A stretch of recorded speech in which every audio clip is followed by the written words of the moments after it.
Welcome everyone. In world of chemistry, you can say surface chemistry.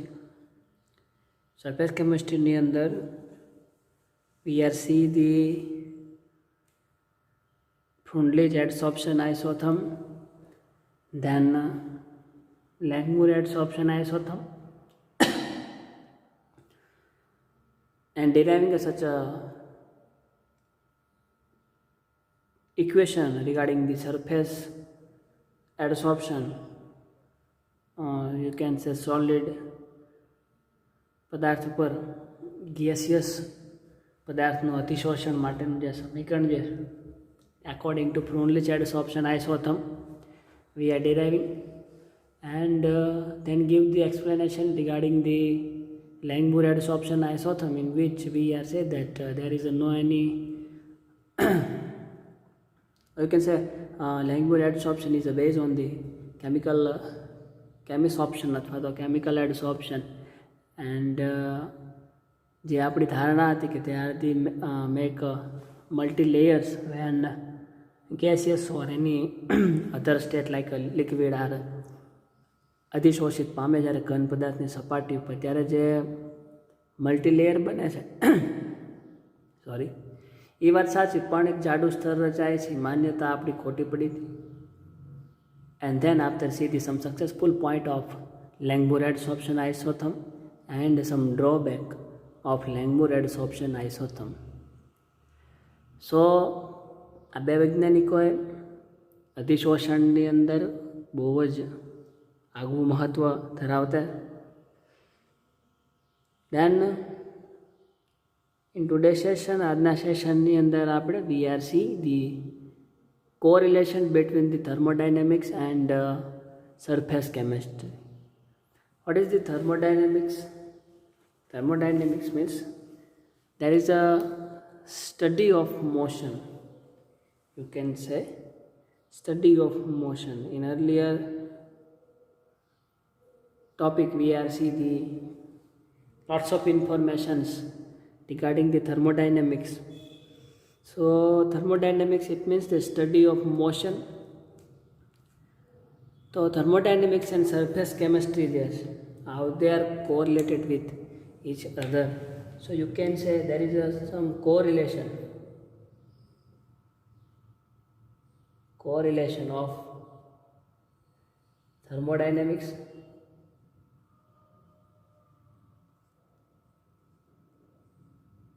and surface chemistry.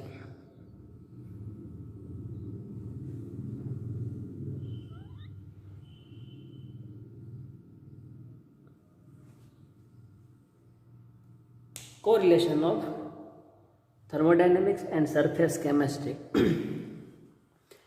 So thermodynamics માટે we have enough knowledge at this stage. આપણે પાસે we have enough knowledge regarding the thermodynamics and surface chemistry too. બેયનું આપણી પાસે બહુ જ આપણે survive કરી શકીએ ઇન સેમેસ્ટર એટલું નોલેજ આપણી પાસે છે. Rather then both topic are very large. આ બે ટોપિક જે છે બહુ જ લાર્જ. 5 થી 10 સેશનની અંદર તમે થર્મોડાયનેમિક્સ અથવા સરફેસ કેમેસ્ટ્રીને કવર કરી નાખો. It is as not quite as easy as we think. So thermodynamics ની અંદર there is a one state function. thermodynamics માં એક state function જે gives free energy. આ જે state function જે છે according to this concept gives free energy, we can state that if reaction is spontaneous or not. એટલે કે Gibbs adsorption isotherm જે સરફેસ કેમિસ્ટ્રીની અંદર આવે છે એ જે છે આની ઉપરથી ડિરાઈવ કરેલું છે. gives free energy થર્મોડાયનેમિક્સની અંદર, અને આની અંદર આઇસોથર્મ છે. આની અંદર જે છે એ Gibbs adsorption isotherm. તો Gibbs free energy it can be representing a equation like G is equal to H minus Ts at constant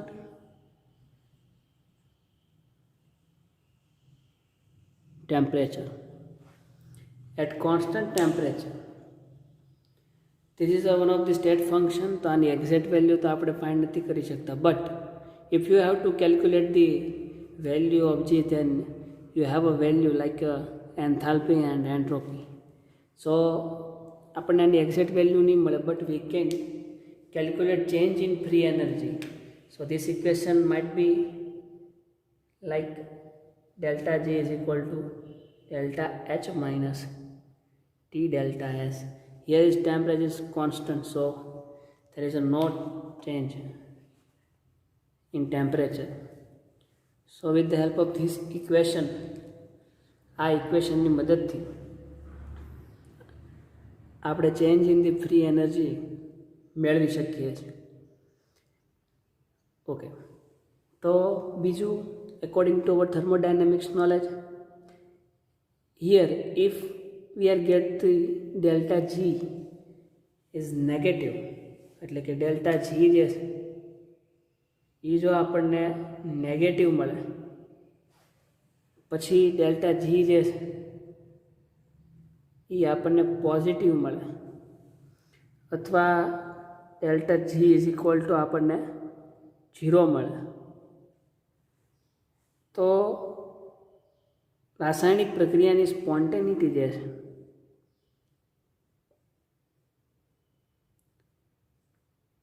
સ્પોન્ટેનિટી of reaction એની આપણને ખબર પડે છે. For example if delta G gets negative, જો આપણને delta જીની value negative મળે, then our reaction અથવા તો આપણી જે રાસાયણિક પ્રક્રિયા જે છે it is a spontaneous reaction. Spontaneous એટલે કે આપમેળે થતી પ્રક્રિયા. એનો મતલબ એની અંદર સ્પોન્ટેનિટી, કોઈ રાસાયણિક પ્રક્રિયા માટે જો ડેલ્ટા જીનું મૂલ્ય આપણને નેગેટિવ મળે તો it means that particular reaction or process is spontaneous, એટલે કે આપમેળે થતી પ્રક્રિયા છે. જ્યારે નેગેટિવ મળે તો આપમેળે થતી પ્રક્રિયા નથી. It means you have to apply some external forces like temperature, pressure, you have to change this parameter, then you can get the any reaction. And if delta G is 0, it means the reaction is in the equilibrium position. રાસાયણિક પ્રક્રિયા જે છે એ રાસાયણિક પ્રક્રિયા પછી સંતુલનની અંદર હોય એવું આપણે કહી શકીએ. તો આ ત્રણ ફેક્ટર જે છે ડેલ્ટા જીના, એને આધારે આપણે એવું કહી શકીએ રાસાયણિક પ્રક્રિયા જે છે એ આપમેળે થશે કે નહીં. તો આના માટે ડેલ્ટા જીની વેલ્યુ જે છે ઇટ ઇઝ મોર ઇમ્પોર્ટન્ટ. તો ડેલ્ટા જી એની વેલ્યુ જે છે એ પોઝિટિવ અથવા નેગેટિવ આપણને ક્યારે મળશે? તો તમે let us see this equations gives free એનર્જીનું જે આ સમીકરણ છે, એકોર્ડિંગ ટુ ધીસ ઇક્વેશન, આ સમીકરણ પ્રમાણે ડેલ્ટા જી જે છે, delta G is equal to delta H minus T delta S. delta G ની વેલ્યુ અલ્ટિમેટલી આ ટર્મ ઉપર ડિપેન્ડ કરે છે, બરાબર. ફોર એક્ઝામ્પલ ડેલ્ટા H જે છે એની વેલ્યુ આપણને જો નેગેટિવ મળે અને આ જે ટર્મ છે માઇનસ ટી ડેલ્ટા એસ, એ ટર્મ આપણને જો પોઝિટિવ મળે, then અલ્ટિમેટલી જે net result of delta G છે એ આપણને કેવું મળશે? નેગેટિવ. નેટ રિઝલ્ટ ડેલ્ટા જીનું જે છે એ આપણને નેગેટિવ મળશે. ઓકે, તો ફોર એક્ઝામ્પલ કે આની વેલ્યુ -500 હોય અને આની વેલ્યુ +300 હોય, સો અલ્ટિમેટલી વી આર ગેટિંગ -200, બરાબર. તો આવું ક્યારે પોસિબલ છે? તો કે થર્મોડાયનેમિક્સની અંદર આપણને ખબર છે કે જ્યારે કોઈ પણ રાસાયણિક પ્રક્રિયા થાય ત્યારે ઉર્જા જે છે એમાંથી રિલીઝ થાય, ઉર્જા રિલીઝ થાય તો આની વેલ્યુ જે છે એ નેગેટિવ આવે. હવે રાસાયણિક પ્રક્રિયા ન કહેતા આપણો જે આ કોન્સેપ્ટ જે છે એને આપણે સરફેસની અંદર એપ્લાય કરવાનો. તો સરફેસ કેમેસ્ટ્રી જે છે એની અંદર તમે ડેલ્ટા જીની વેલ્યુ એપ્લાય કરો, delta G is negative, positive or 0, તો આપણને બધાને ખબર છે કે સરફેસ કેમેસ્ટ્રી એટલે કે અધિશોષણ જે છે એ આપમેળે થતી પ્રક્રિયા છે.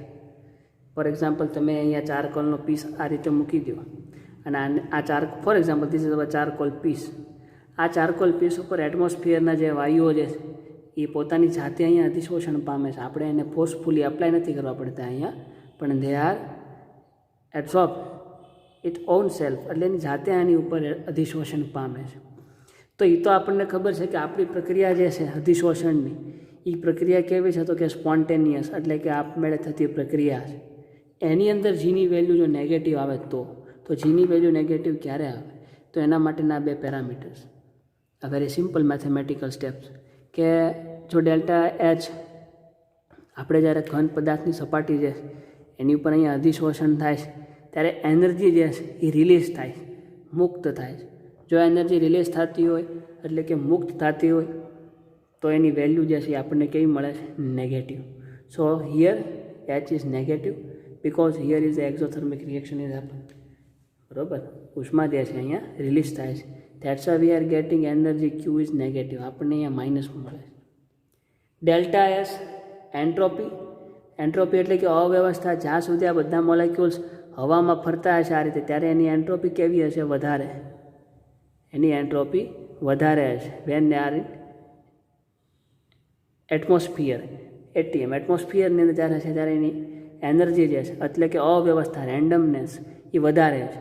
વન્સ એક વખત જ્યારે એ લોકોનું અહીંયા અધિશોષણ થઈ જાય એટલે બધા ગેસિયસ પાર્ટિકલ્સ જે છે એ બધા કઈ જગ્યાએ આવી જાય, સરફેસ ઉપર બધા એક જ જગ્યાએ ચોંટી જાય.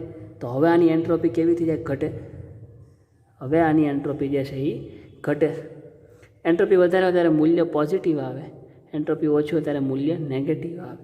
તો here is delta S is also negative, delta H તો નેગેટિવ છે. ટેમ્પરેચર માઇનસ છે તો ડેલ્ટા એસ માઇનસ. નેગેટિવ ઓછે we are getting ultimately positive term, જે આપણે વાત કરી કે આ પ્લસ આવવું જોઈએ. તો બીજું ડેલ્ટા એસ તો નેગેટિવ છે જ, કારણ કે એન્ટ્રોપી જે છે આફ્ટર ધી એડસોર્પ્શન, અધિશોષણ થયા પછી એન્ટ્રોપી જે છે એ ઘટે છે. કેમ ઘટે છે જેનું એક્સપ્લેનેશન મેં તમને આપ્યું. પણ ટી, તો કે સર ટી એટલે કે એ તો આપણે એટ કોન્સ્ટન્ટ ટેમ્પરેચર જ વાત કરીએ છીએ, તો કે યસ, એ તો એની એક્સપેરિમેન્ટની અંદર we are written at 25 degree Celsius. પણ જ્યારે રાસાયણિક પ્રક્રિયા થતી હોય ત્યારે ટેમ્પરેચરની વેલ્યુ જો આ અતિશય વધારે આવે, high, if we are getting temperature high then this term is we are getting negative. Negative એટલે કે બહુ વધી જાય. આ ટર્મ જે છે બહુ મોર પોઝિટિવ થઈ જાય. મોર પોઝિટિવ એટલે કે અહીંયા +300ની જગ્યાએ +600 થઈ જાય. જવાબ તો ઓછે વધતા જ આવશે, પણ આ વધારે હોય તો અલ્ટિમેટલી આ વધે. તાપમાન જો વધારે હોય તો આની વેલ્યુ વધશે, તો આ જવાબ જે આવશે એ કેવો આવશે, વધારે આવશે. એ જવાબ જો એનો વધારે આવે તો આપણી જે આ ટર્મ જે એ મોર પોઝિટિવ આવે, વધારે પોઝિટિવ આવે. તો હવે અહીંયા થશે તો બાદબાકી 600માંથી 502 બાદબાકી જ થશે, પણ નિશાની હવે મોટા પદની આવે. So we are getting here positive sign, positive 100. આવું થાય તો this is not possible. This is not possible. Why? Because delta G is here getting positive, અને એ શક્ય છે નહીં. જો ડેલ્ટા જી પોઝિટિવ આવે તો રાસાયણિક પ્રક્રિયા આપમેળે થાય નહીં. પણ આપણને ખબર છે આપણી પ્રક્રિયા આપમેળે જ થશે, તો એ મૂલ્ય જે છે હંમેશા કેવું આવશે, નેગેટિવ જ આવશે. Okay, something like this. Yeah, okay, now this thing is right. એના મતલબ હાઈ ટેમ્પરેચરે અધિશોષણ જે છે એ આપમેળે થતું નથી. આ વાત આપણે અગાઉના સેશનમાં જ્યારે લાક્ષણિકતાઓ અધિશોષણની એટલે કે પ્રોપર્ટીઝ ભણતા ત્યારે ડિસ્કસ કર્યું હતું. તાપમાન જેમ તમે આનું વધારો એમાં મોલેક્યુલ જે છે એ આ રીતે હવામાં ગતિ કરશે. હવામાં ગતિ કરે એ મહત્ત્વનું નથી, આપણી માટે તો હું સરફેસ ઉપર ચોંટેલા રહે એ, પણ તાપમાન વધે તો હવામાં ગતિ કરે, એનો મતલબ અતિશોષણ ત્યાં રહેતું નથી. તો એ જ કોન્સેપ્ટ છે કે હાઈ ટેમ્પરેચરે અતિશોષણ થાય નહીં. લો ટેમ્પરેચરે yes, low temperature adsorption will happen. એટલે કે જો આ ટર્મ નાની હોય ટી જો એ નાનો હોય તો બેનો જવાબ નાનો આવે, એટલે કે -+300 આવે. પોઝિટિવ હતે પણ નાનો આવે. તો એનું તમે જ્યારે સબસ્ટ્રેક્શન કરો છો you are getting delta G as a negative. Okay, so this is the thermodynamics, અને એને આપણે આની અંદર સરફેસ કેમેસ્ટ્રીની અંદર એપ્લાય કર્યું. સો this is the hall explanation about the correlation of I think here is some spelling mistake is there, પણ મેં તમને કીધું છે ઇંગ્લિશ માટે આપણો જે લેક્ચર છે હંમેશા સ્ટાર જ હોય છે. ઓકે, સો એમાં નહીં જાય, આપણો મેઇન કોન્સેપ્ટ છે પોઈન્ટ તમને સમજાઈ ગયો છે. ઓકે, નાવ સરફેસ કેમેસ્ટ્રીની અંદર હજી એક રિલેશન છે વિથ થર્મોડાયનેમિક્સ, અને એ રિલેશનને આપણે કહીએ છીએ Gibbs એડસોર્પ્શન આઇસોથર્મ. Gibbs adsorption isotherm. Gibbs adsorption isotherm and surface chemistry એટલે કે Gibbs એટલે કે thermodynamics, adsorption એટલે કે surface chemistry. So this is the another relation કે જે હમણાં આગળ આપણે એક્સપ્લેનેશન જોયું એ રીતના જ આ એક અલગ રિલેશન છે થર્મોડાયનેમિક્સ અને એડસોર્પ્શન. સો આની અંદર જેમ આપણે ફ્રુન્ડલિસ અને લેંગબોર એડસોર્પ્શન જે છે એમાંથી એક ભૌતિક અતિશોષણને રિપ્રેઝેન્ટ કરતું હતું અને એક જે છે એ રાસાયણિક અતિશોષણને આધારે આપણે ડિરાઈવ કર્યું.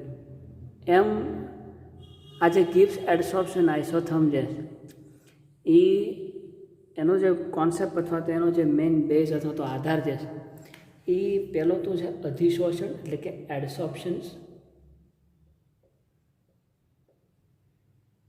એક તો એનો બેઝ જે છે એડસોર્પ્શન છે. બીજું કે સરફેસ ટેન્શન.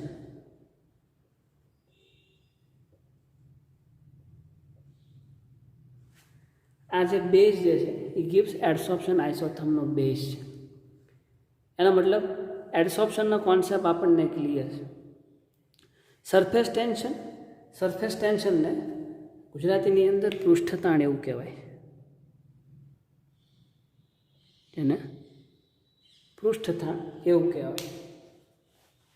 તો આ પૃષ્ઠતાણ એટલે કેવું? For example we have a one system. આપણી આગળ આ એક કોઈ સિસ્ટમ છે, બરાબર. આ સિસ્ટમની અંદર there are the some solution is there. માની લો કોઈ એક સોલ્યુશન આની અંદર ભરેલું છે.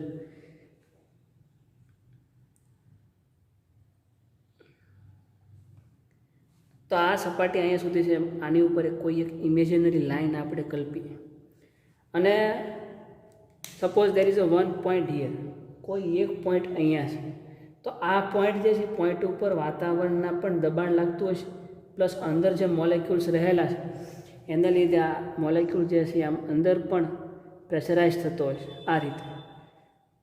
તો દ્રાવણની અંદર બહાર તો એટમોસ્ફિયરિક પ્રેશર હશે, બહાર એટમોસ્ફિયરિક પ્રેશર, પણ અંદર જે મોલેક્યુલ્સ રહેલા છે સોલ્યુશનની અંદર શું હોય તો કે સોલ્યુટ પ્લસ સોલ્વન્ટ, સોલ્યુટ એટલે કે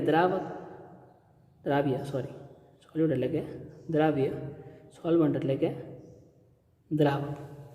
આ બે વસ્તુ જે છે એ આ સોલ્યુશનમાં રહેલી છે.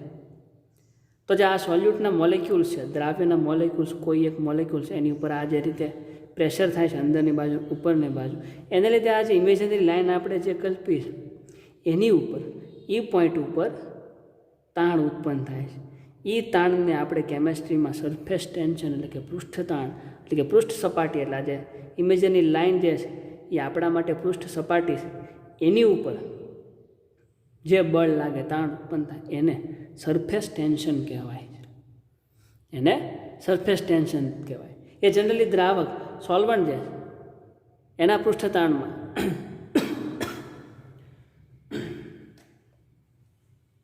સોરી ફોર દેટ યસ વાત એમ કરતો હતો, દ્રાવકનું જે પૃષ્ઠતાણ જે છે it is depending upon the સોલ્યુટ. આ સોલ્યુટ જે છે, કારણ કે આ દ્રાવક ખાલી એઝ ઇટ ઇઝ આમના મોત, ફોર એક્ઝામ્પલ આની અંદર આપણે પાણી solvent as a solvent, water જે છે પાણી જે છે વિશ્વનું અદ્ભુત સોલ્વન્ટ છે, બરાબર. સોલ્વન્ટ એટલે કે કે જેની અંદર તમારે કોઈ પદાર્થને દ્રાવ્ય કરવાનો છે. તો it is a very magical solvent of the universe. વિશ્વનું જાદુઈ દ્રાવક કોઈ હોય તો પાણી છે. આની અંદર ઓલમોસ્ટ 90 to 95% દુનિયાના જેટલા દ્રાવ્ય જે છે એને આપણે આની અંદર ડિઝોલ્વ કરી શકીએ. બરાબર. તો જ્યાં સુધી પાણી આમનામ છે ત્યાં સુધી આની ઉપર કાંઈ ફોર્સ ઓફ એટ્રેક્શન અથવા તો કોઈ તણાવ ઉત્પન્ન નહીં થાય. પણ જેવું તમે આની અંદર કોઈ સોલ્યુટ આવે, દ્રાવ્ય તમે આની અંદર ઉમેરો, ફોર એક્ઝામ્પલ શુગર તમે આની અંદર જો એડ કરો, ખાંડ, પછી આની અંદર સરફેસ ટેન્શન ક્રિએટ થાય. તો આપણે એવું કહી શકીએ કે સોલ્વન્ટ સરફેસ ટેન્શન એટલે કે દ્રાવકનું જે પૃષ્ઠતાણ જે છે which is depending upon the સોલ્યુટ, or you can સે પ્રેઝન્સ ઓફ સોલ્યુટ. એટલે કે આની હાજરીને લીધે આની અંદર પૃષ્ઠતાણ ઉત્પન્ન થાય છે, તણાવ ઉત્પન્ન થાય છે એક પ્રકાર, એવું આપણે કહી શકીએ. બસ. તો જે આ પૃષ્ઠતાણનો કોન્સેપ્ટ છે અને જે આ અધિશોષણનો કોન્સેપ્ટ છે એ બેયનો સમન્વય કરીને ગિબ્સ નામના વૈજ્ઞાનિકે એક આઇસોથર્મ એટલે કે સમતાપી નિપજાવ્યું, જેને આપણે ગિબ્સ એડસોર્પ્શન આઇસોથર્મ એવું કહીએ. સો જનરલાઇઝ ફોર્મમાં આને લખવું હોય તો આપણે એવું કહી શકીએ કે આ સમીકરણ અથવા તો આ ગિબ્સ અધિશોષણ સમતાપી જે છે એ અધિશોષણ અને સરફેસ ટેન્શન પૃષ્ઠતાણ, એટલે એમાં સિમ્પ્લિફાય કરીએ અથવા તો ડીપમાં જાય તો કે અધિશોષણ અને દ્રાવકના પૃષ્ઠતાણ, સરફેસ ટેન્શન જે છે, દ્રાવકમાં પૃષ્ઠતાણ જે થાય છે એ દ્રાવ્યની હાજરીને કારણે થાય છે. એના ઉપરથી જે સમીકરણ ડિરાઈવ કરીએ છીએ આપણે, જેને ગિબ્સ એડસોર્પ્શન આઇસોથર્મ કહે છે. So if you have to write down then you can write it કે ધીસ ઇક્વેશન ઇઝ, આ સમીકરણ જે છે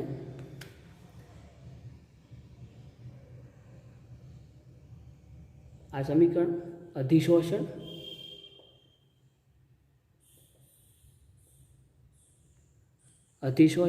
અને ધીસ ઇક્વેશન ઇઝ ડિપેન્ડિંગ, અથવા તો આ સમીકરણ જે છે અધિશોષણ અને દ્રાવકના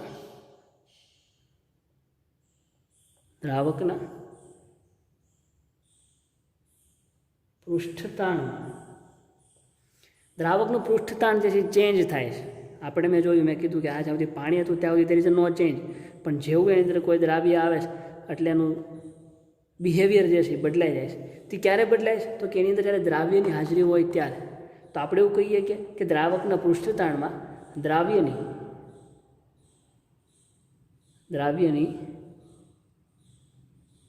હાજરીને લીધે કોઈ ચેન્જ થાય છે, હાજરીને લીધે થતા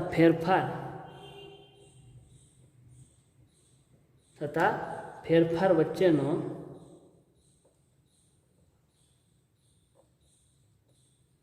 સંબંધ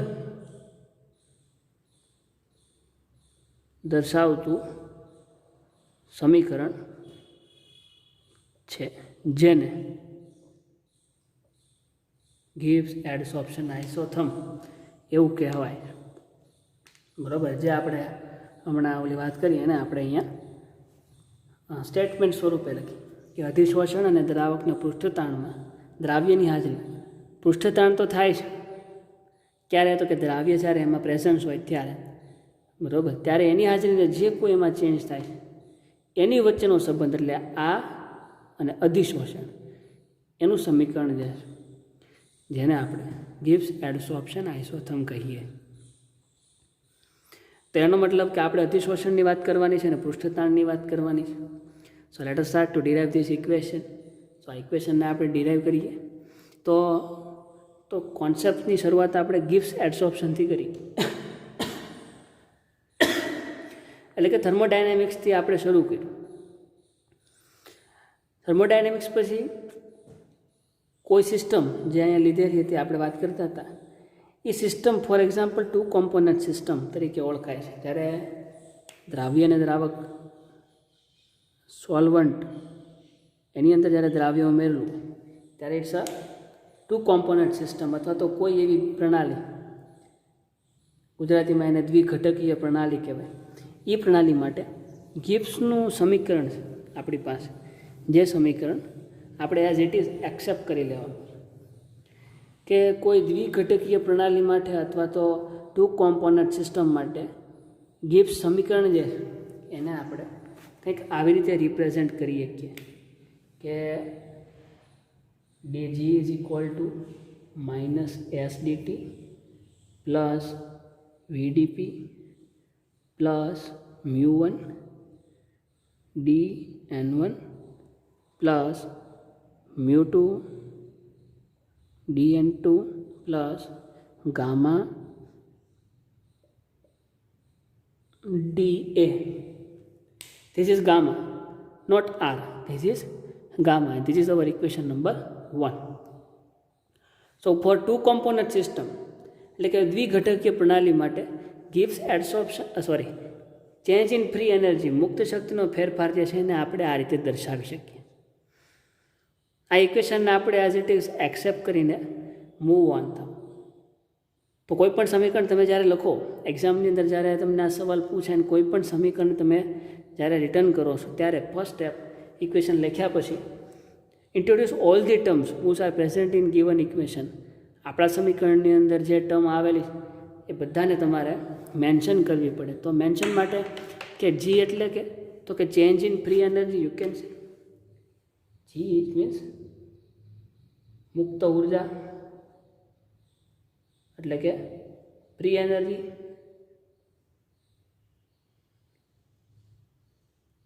free energy S entropy,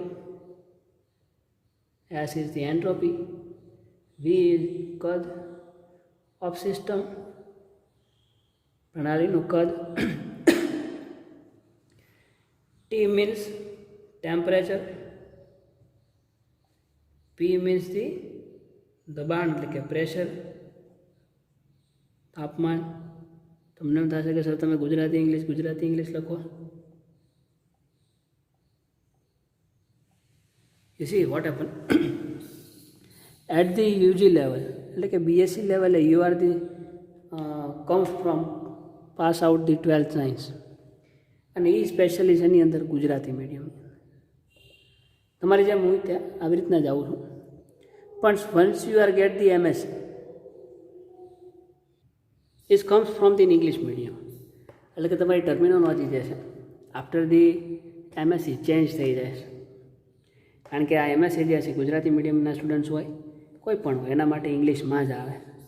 so that's why this thing is happen. So it's not what big deal. પણ આઈ થિંક તમને એટલું તો મારી જેમ સમજાય જ છે. So let's move on. Yes, so where we reach GSTP. Yes, mu. Here is mu. What is mu? Mu is equal to chemical potential.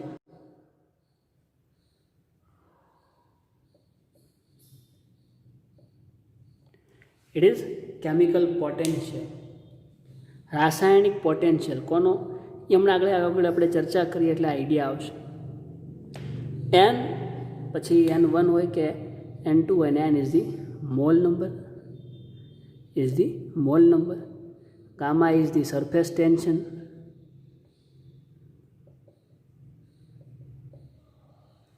Gamma is surface tension and A is the area of system. એટલે કે જે આપણે ઓલી સિસ્ટમમાં હમણાં વાત કરી હતી કે એમાં કોઈ ઇમેજનરી લાઇન કલ્પેલી હોય, તો આ જે લાઇન કલ્પેલી છે એમાં કોઈ પોઈન્ટ્સ અહીંયા આવેલા છે, એનું જે ક્ષેત્રફળ જે એરિયા એટલે કે ક્ષેત્રફળ કોનું સિસ્ટમ કે જે જગ્યાએ એડસોર્પ્શન થાય છે એવી ટર્મ. બરાબર. સો this is all terms which are present in our equation કે જે આપણા સમીકરણની અંદર આવેલી છે. ગુજરાતીમાંથી સ્ટાર્ટ કરવાનું કે જ્યાં and explain everything. Okay, so this is the terminology. Now move ahead. કે હવે જ્યારે કોઈ રાસાયણિક પ્રક્રિયા થાય છે અથવા તો અધિશોષણની આપણે વાત કરીએ છીએ, તો એ જે અધિશોષણ જે છે કોઈ સ્પેશિયલ કેસ હોય તો એ સ્પેશિયલ કેસની અંદર આપણે એમાં ટેમ્પરેચર અને પ્રેશરની બધું મેન્શન કરીએ છીએ. પણ જ્યારે કોઈ એવો સ્પેશિયલ કેસ નથી એઝ ઇટ ઇઝ જ્યારે એને મેન્શન કરીએ ત્યારે હર હંમેશા આપણે એવું કહીએ છીએ કે આપણી કોઈ પણ રાસાયણિક પ્રક્રિયા જે છે એ એટ કોન્સ્ટન્ટ ટેમ્પરેચર અને પ્રેશરે થાય છે. એટ કોન્સ્ટન્ટ ટેમ્પરેચર અને પ્રેશરે થાય. બીજું સરફેસ ટેન્શન જે અહીંયા થાય છે ઇટ ઇઝ ઓલ્સો કોન્સ્ટન્ટ. એ પણ આપણી માટે કોન્સ્ટન્ટ છે, કારણ કે આ સરફેસ ઉપર તો બધી જગ્યાએ આપણા અધિશોષણમાં વાત કરો તો આપણે એવું કીધું કે અમુક સક્રિય કેન્દ્ર હોય ત્યાં જ તે અધિશોષણ થાય. તો સરફેસ ટેન્શનમાં પણ આપણે એવું જ કહીએ બધી જગ્યાએ નહીં થાય, અમુક જગ્યાએ. તો કઈ જગ્યાએ we are not mention it, that's why we are taking constant. એટલે એને આપણે અહીંયા કોન્સ્ટન્ટ લઈએ છીએ. Okay, so at constant temperature and pressure, અચળ તાપમાન અને દબાણ, આખું ઇક્વેશન જે છે એને આપણે ફરીથી લખવું હોય અથવા તો કોન્સ્ટન્ટ ટેમ્પરેચર અને પ્રેશર જો અચળ લઈ લઈએ આપણે અને આખા સમીકરણનું આપણે સંકલન કરીએ તો આપણને સમીકરણ મળશે G is equal to temperature is constant, it means this term is goes, pressure is also constant, એટલે આ ટર્મ પણ 0 થાય. જેની સાપેક્ષે સંકલન કરવાનું ઇન્ટિગ્રેશનની અંદર VdP અહીંયા છે, આનું સંકલન કરીએ એટલે you have to apply a integration symbol. તો હવે તમે જ્યારે અહીંયા સંકલન કરો છો તો એ સંકલનની અંદર જેની સાપેક્ષે સંકલન હોય અહીંયા P હોત PdP તો કાંઈક આગળ એનું વધત, પણ P નથી અહીંયા, ઇટ્સ અનધર સિમ્બોલ V. તો Pની સાપેક્ષે Pનું સંકલન ઇટ ઇઝ અ 0. તો અહીંયા Tની સાપેક્ષે Sનું સંકલન 0, એટલે આ 0 ટર્મ છે. Pની સાપેક્ષે 0 અને અહીંયા તો એઝ ઇટ ઇઝ જ છે, કાંઈ પણ સંકલન કરવાનું નથી. So we are getting μ1 dN1 plus μ2 dN2 plus dA એની સાપેક્ષે સંકલન એટલે કે ગામા A, કાંઈ નો એટલે A.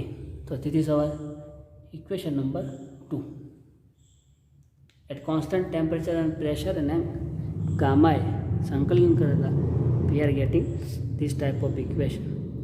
μ1 and μ2 are the chemical potential of our given system. આપણે કઈ સિસ્ટમની વાત કરીએ છીએ? So we are talking about two component system.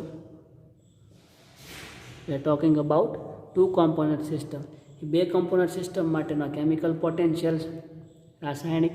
બીજું N1 અને N2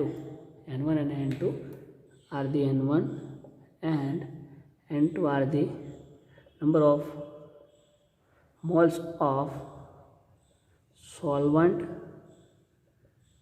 and solute, એટલે કે દ્રાવક અને દ્રાવ્યના મોલ રિસ્પેક્ટિવલી.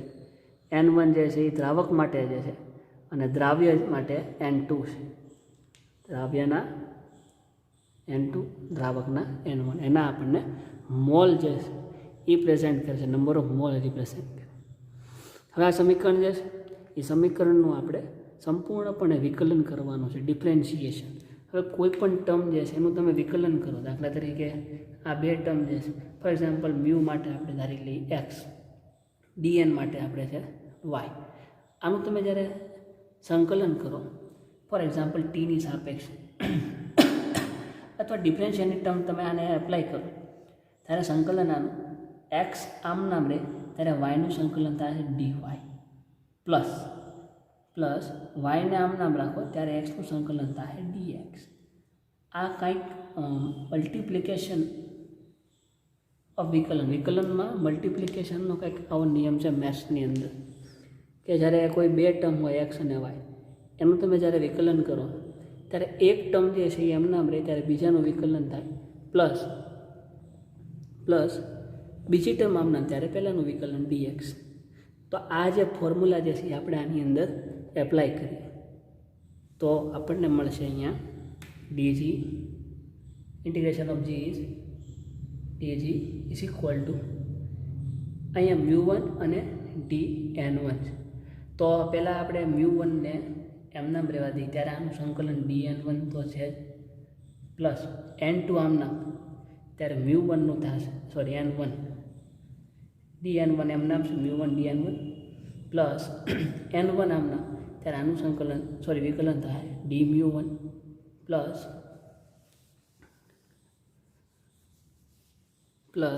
આ ટર્મની અંદર μ2 આમનામ, ત્યારે આનું dn2 પ્લસ n2 આવે એઝ ઇટ ઇઝ, ત્યારે μ2 એનું dμ2 plus gamma as it is, ત્યારે આનું da plus a as it is, ત્યારે ઓલાનું d gamma. This is equation number 3. આ સમીકરણ નંબર 3 છે. સમીકરણ 1 અને સમીકરણ 3 આ બે સમીકરણને આપણે એકબીજા સાથે સરખાવીએ તો સમીકરણ 1 જે છે આપણી માટે this is equation 1 and equation 3.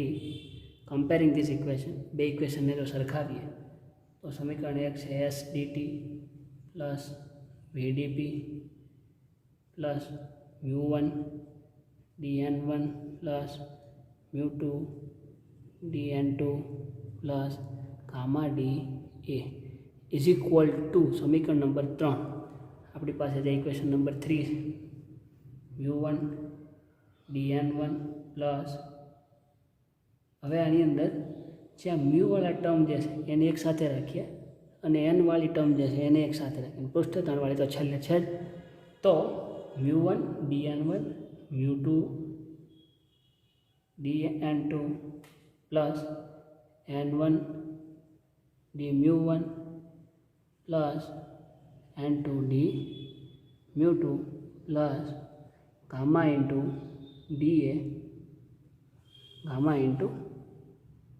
da plus a into d gamma.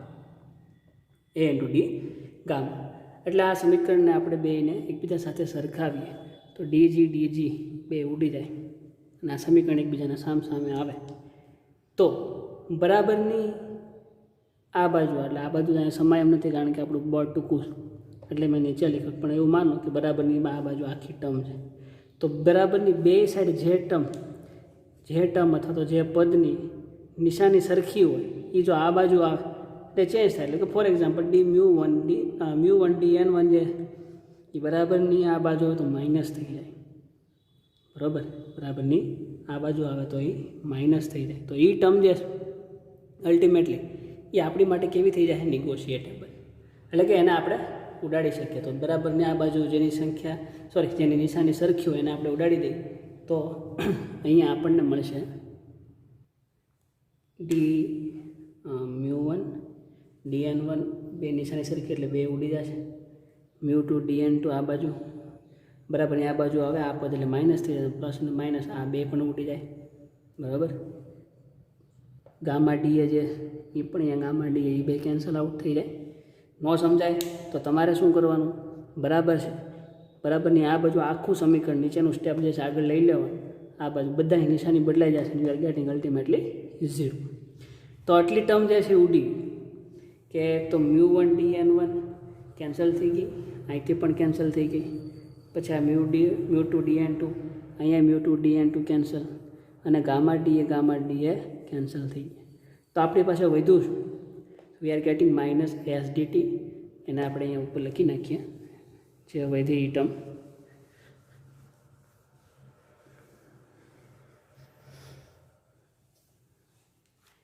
Here we are get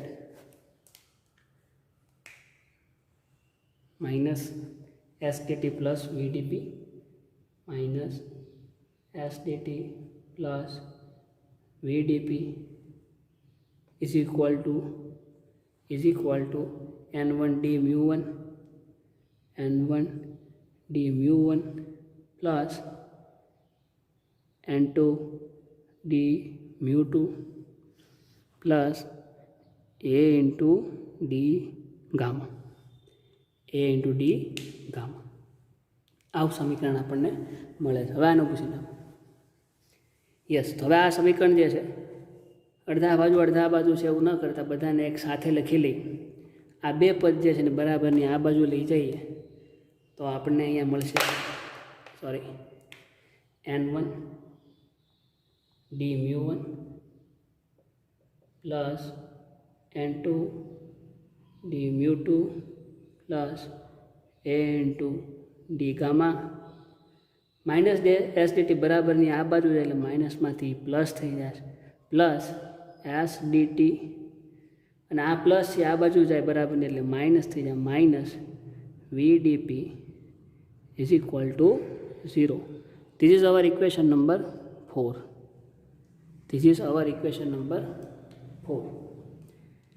yes, તો અહીં સુધી સમજાઈ ગયું. ઉડતા પદ ઉડાડી દીધા, પછી જે મળે એને એક બાજુ લખી બરાબરની આ બાજુ બધાને લઈ અને we are getting our equation number 4. So equation 1, 2, 3 and from 3 and 1 equation 1 અને 2 ઉપરથી આપણને આ સમીકરણ એના ઉપરથી સમીકરણ નંબર 4. ઓકે, તો આઈ થિંક અહીંયા સુધી કોઈને કાંઈ પ્રશ્ન નહીં હોય. હવે જો દબાણ અને તાપમાન આપણે અહીંયા અચળ લઈએ, આગળ શરૂઆત કરી કે એટ કોન્સ્ટન્ટ આપણે પ્રેશર, ટેમ્પરેચર અને આપણે કોન્સ્ટન્ટ ટેમ્પરેચર, પ્રેશર એન્ડ પૃષ્ઠતાણ આખી પ્રોસેસ જે છે કરીએ છીએ.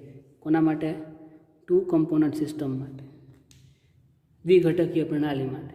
તો જો તાપમાન અને દબાણ જો અચળ હોય, તાપમાન અને દબાણ આપણા માટે જો અચળ હોય તો અહીંયા જે આ ટર્મ જે છે આ અલ્ટિમેટલી આપણી માટે કેવી થઈ જાય? 0. આપણી માટે 0 થઈ જાય because temperature and pressure are the constant. તો આપણને સમીકરણ 4 જે છે એને આપણે આવી રીતે લખી શકીએ, અથવા તો આપણને આવું કંઈક મળે n1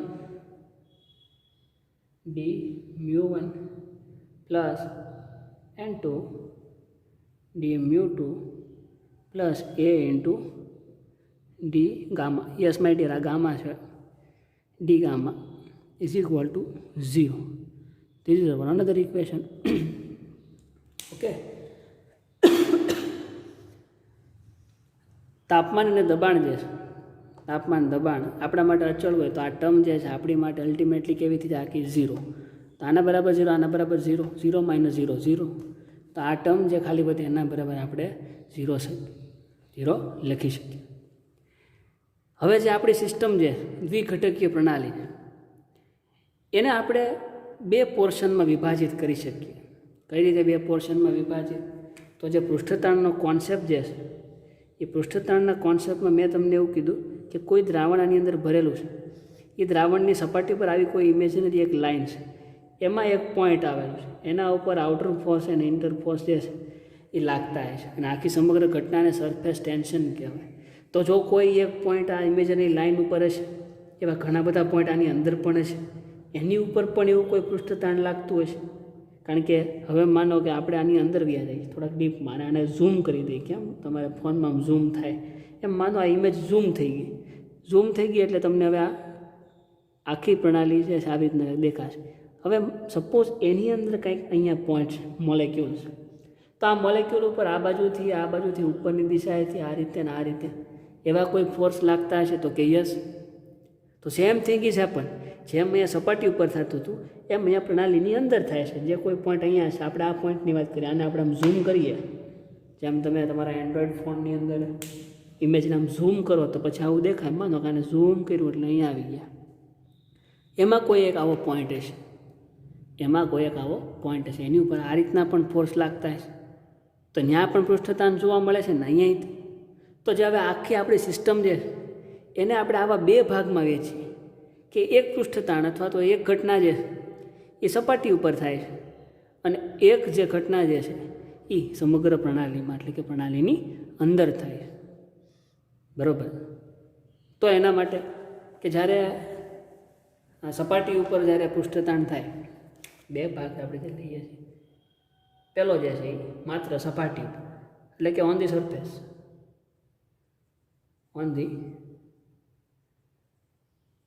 સરફેસ, સપાટી ઉપર, અને બીજો ભાગ જે છે ઇન ધી ઓલ સિસ્ટમ, સમગ્ર પ્રણાલીમાં સમગ્ર પ્રણાલીની અંદર આ બે ભાગ માટે અથવા તો બે કેસ માટે આપણે આ સમીકરણનો જરાક વિચાર કરીએ. પૃષ્ઠભાગ ઓન ધી સરફેસ એટલે કે માત્ર ને માત્ર પૃષ્ઠભાગ ઉપર, માત્ર પૃષ્ઠભાગ જેવું. પહેલી ઇમેજ મેં દોરી હતી અહીંયા અને બીજી ઇમેજ સમગ્ર પ્રણાલી માટે હતી. તો પૃષ્ઠભાગ એટલે કે ખાલી સપાટી ઉપર જો અધિશોષણ થતું હોય એટલે કે કોઈ પણ રાસાયણિક પ્રક્રિયા થતી હોય તો એનાથી ખાલી કોને ઇફેક્ટ થાય? સપાટી ઉપર. આજે અહીંયા કોઈ અધિશોષણ થાય છે તો એ ખાલી કોને ઇફેક્ટ કરશે? સપાટીને, માત્ર ને માત્ર સપાટી ઉપર ઇફેક્ટ કરશે. ત્યારે આ જે સમીકરણ જે છે એ રિલાયેબલ છે.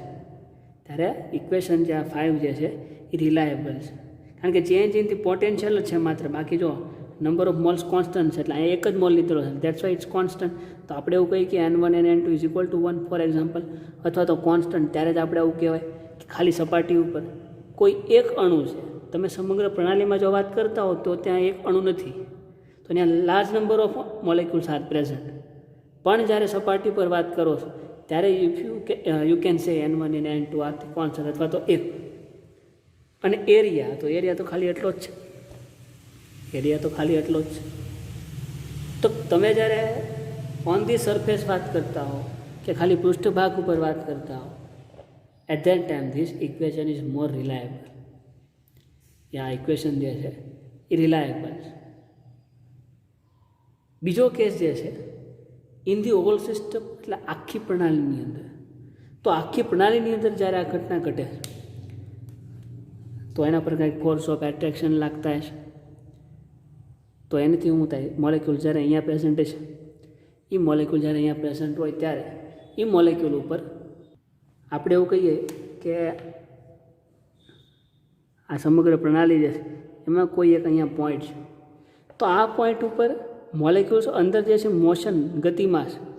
એ ગતિને લીધે એની ઉર્જામાં કંઈક ચેન્જ આવે, પણ ઓવરઓલ એનર્જી જે છે એ એઝ ઇટ ઇઝ રહે. જે આપણે ગેસિયસ સ્ટડીઝમાં વાત કરી કે બધાની ઇન્ડિવિડ્યુઅલ તો ચેન્જ થાય છે જ્યારે અથડામણ કોલેજન થાય ત્યારે, પણ પ્રણાલીની જે ઉર્જા જે છે એમાં કોઈ ચેન્જ નથી થતો. એ ઉર્જા તો એઝ ઇટ ઇઝ સેમ જ રહે, બરાબર. ત્યારે એવું માનવામાં આવે છે કે આની ઉપર જે ફોર્સ ઓફ એટ્રેક્શન લાગે છે, પૃષ્ઠબળો જેને કહેવાય, અથવા તો તાણ જે ઉત્પન્ન થાય, એ માત્ર ને માત્ર આ જે પહેલી સપાટી જે છે એને લીધે થતા હોય એવું માનવામાં આવે છે. બાકીના જે નીચેનું જે સ્તર જે છે એનું ફોર્સ ઓફ એટ્રેક્શન અથવા તો તાણ બળ જે છે એ આ બે એકબીજાથી નિગ્લેક્ટ કરી દે છે. કારણ કે આ પહેલા સ્તર ઉપર તો થોડા ઘણું એટમોસ્ફિયરિક પ્રેશર પણ છે, તો કે yes, that's why we think that, આપણે એવું માનીએ છીએ કે જ્યારે સમગ્ર પ્રણાલીની તમે જ્યારે વાત કરતા હો ઓલ સિસ્ટમ, ત્યારે એની અંદર જે પહેલી સપાટી જે છે એને લીધે જ કાંઈક ઇફેક્ટ થતી એવું માનવામાં આવે છે. જ્યારે બીજો ભાગ જે છે અથવા તો બીજું લેયર જે છે એનાથી આ પોઈન્ટ આખો જે છે કેવો? ઇન્ડિપેન્ડન્ટ એટલે કે સ્વતંત્ર. જો આપણે એવું માનીએ તો આ ઇક્વેશન જે છે is not reliable for this particular cases. એટલે બીજો જે કેસ છે આપણી માટે, જેની અંદર આપણે એવું કહીએ કે પૃષ્ઠ ઘટના જે છે એ આખી પ્રણાલીની અંદર થાય, તો એવા પોઝિશનની અંદર we are not applying this equation. તો એ કેસની અંદર આપણે કયા ઇક્વેશનનો ઉપયોગ કરશું? આ બીજા કેસની અંદર. તો એના માટે ગિબ્સનું હજી એક ઇક્વેશન છે જેને ગિબ્સ ડ્યુહેમ ઇક્વેશન એવું કહેવાય છે, જેને હું અહીંયા લખું ગિબ્સ ડ્યુહેમ ઇક્વેશન. આવા કેસની અંદર આ ઇક્વેશન લાગુ ન પાડી શકાય તો ત્યારે we have apply Gibbs Duhem equation. અને કંઈક આવું છે, N1 0 d μ1 plus N2 0 d μ2 is equal to 0. So this is our equation number 5. Sorry, 5 તો અહીંયા છે. So this is our equation number 6. Here N1 અને N2 જે છે એ આખા પ્રણાલી માટેની વાત થાય. ઓલ સિસ્ટમ, આખી સિસ્ટમની અંદર જે પૃષ્ઠતાણ થાય છે આખી પ્રણાલીમાં, જેમાં એક પોઈન્ટ પર વાત કરતા એમાં આખી પ્રણાલીમાં, તો એની અંદર પણ સોલ્વન્ટ અને સોલ્યુટ હશે તો સોલ્વન્ટના મોલ જે છે N10 બધા આવી ગયા અને સોલ્યુટના જે છે એ N20 બધા આવી ગયા, જેટલા પ્રેઝન્ટ છે બધા. આની વાત આપણે કરીએ છીએ. સો એના માટે આ ઇક્વેશન રિલાયેબલ નથી. આ ઇક્વેશનમાં ત્યારે આપણે એવું કહીએ કે N1 N2 = 1, કારણ કે આની પર એક જ સપાટી પર અહીંયા હોય ત્યારે. પણ અહીંયા આપણે N1 અને N2 = 1 એવું નહીં કહી શકીએ. At that time for all system we have to apply this equation. આખી સિસ્ટમ માટે આને એપ્લાય કરવું પડે, જેને આપણે ગિબ્સ ડ્યુહેમ ઇક્વેશન એવું કહીએ. N10 dμ1 plus N20 dμ2 = 0. This is our equation number 6. અને N1 N2 જે છે એ સોલ્વન્ટ અને સોલ્યુટ સમગ્ર પ્રણાલીના મોલ દર્શાવે. સો Gibbs Duhem equation. That's all. આજના સેશનને અહીંયા અટકાવીએ, નકર હજી લોંગ થતું જશે. વી will meet in next session. Next સેશનમાં જ્યારે મળીએ ત્યારે આ સમીકરણથી આગળ આપણે ગિબ્સ એડસોર્પ્શન આઇસોથર્મસ એની વધારે ચર્ચા કરીશું અને એને ડિરાઈવ કરવા તરફ જઈશું. સો અહીંયા સુધી જ. We will meet in next session. Till then keep reading and be safe. Thank you.